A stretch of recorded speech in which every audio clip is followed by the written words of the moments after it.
जय श्री राम दोस्तों। कहते हैं कि जो जैसा कर्म करता है वैसा कर्म लौटकर उसको वापस जरूर आता है। इतिहास गवाह है कि जो जैसा कर्म करता है उसे वैसा ही फल मिलता है। मुगल बादशाहों ने हिंदुस्तान पर राज किया और इतने अत्याचार किए जिनकी कोई सीमा नहीं है। बुरे कर्मों का दंड भोगना पड़ता है और कहते हैं जो दूसरों के साथ बुरा करता है उसके बुरी तरीके से अंत भी बुरा ही होता है। आज हम आपको बताएंगे कि किस तरह मुगल बादशाहों ने तड़प तड़कर अपनी अंतिम सांसें ली।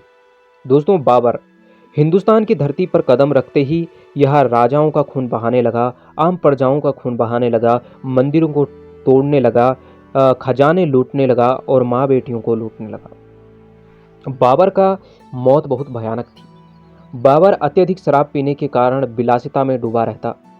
उसको एक रहस्यमयी बीमारी ने जकड़ लिया। उसके शरीर के अंदर से वह सड़ने लगा। जब उसे रहस्यमयी तरीके की बीमारी ने पकड़ लिया तो हकीम हुकीम भी समझ नहीं पा रहे थे कि इसको क्या दिया जाए।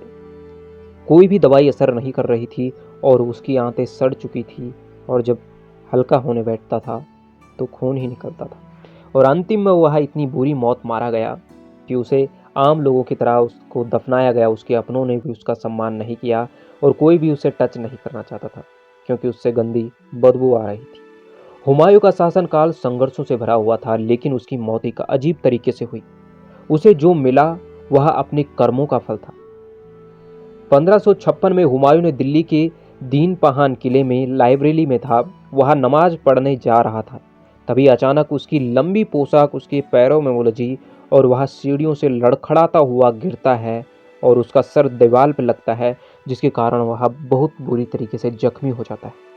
उसको उठाकर लाया जाता है, बेड पे सुलाया जाता है। 2 दिनों तक तड़पता रहा। वह पानी भी नहीं पी पा रहा था, खाना भी नहीं खा पा रहा था, दर्द के मारे सिर्फ चिल्ला रहा था और अंत में उसकी मौत हो गई।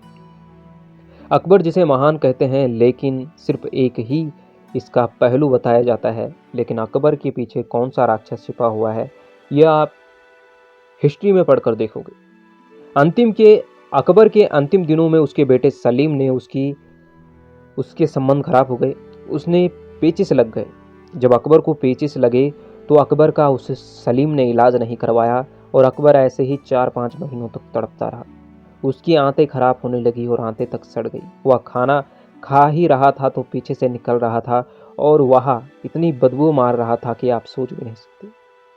जब वह मरा, तड़प तड़प कर मरा, तो उसकी आम आदमियों की तरह उसको उठाकर ले जाया गया और दफनाया गया और बस छुट्टी कर दी गई। जहांगीर अपने अत्याचारों से और विलासिता के लिए जाना जाता था। उसने सिख गुरु अर्जुन देव को यातनाएं देकर मारवा दिया।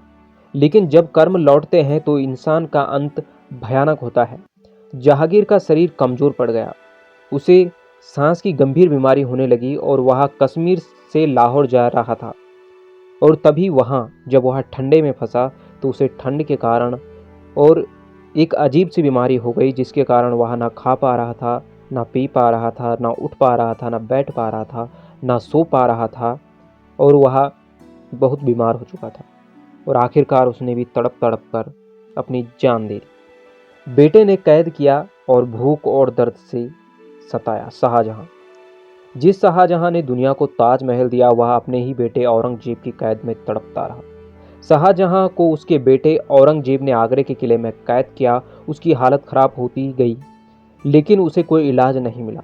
वह अपनी पत्नी मुमताज की कब्र को निहारते हुए 8 सालों तक कैद में तड़पता रहा और आखिरकार अकेलेपन और दर्द और एक रहस्यमयी बीमारी भी उसको थी, जिसके कारण वह तड़प तड़प कर मारा गया। शाहजहां ने भी कम अत्याचार नहीं किए थे, उसका कर्मों का फल था। औरंगजेब ने अपने के हाथों में को अपेक्षित लावारिस मौत।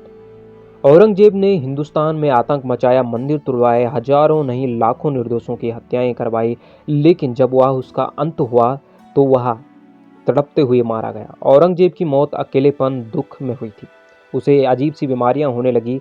उसके शरीर पर फोड़े, फुंसी और अजीब अजीब तरह की बीमारी होने लगी। उसके अपने बेटे उसे छोड़ के जा चुके थे। वह बूढ़ा होकर कमजोर हो गया था। उसने अंतिम सांस ली, एक मामूली झोपड़ी में ली और मरने से पहले कहा कि मैंने अपने जीवन में बहुत बुरे काम किए, अब मेरा अंत भी वैसा ही हो रहा है। अंत में तड़प तड़प कर वो भी मारा जाता है और बहादुर शाह जफर, अपमान और भूख से मौत। मुगल साम्राज्य के आखिरी बादशाह जफर अंग्रेजों ने इतना अपमानित किया कि उसकी मौत एक खतरनाक तरीके से हुई। 1857 की क्रांति के बाद अंग्रेजों ने उसे गिरफ्तार कर लिया और उसे खाने के लिए ठीक से रोटी तक नहीं दी थी। अकेलेपन, भूख और दर्द के कारण वह धीरे धीरे कमजोर होने लगा और अंत में वह गुमनाम मौत मारा गया।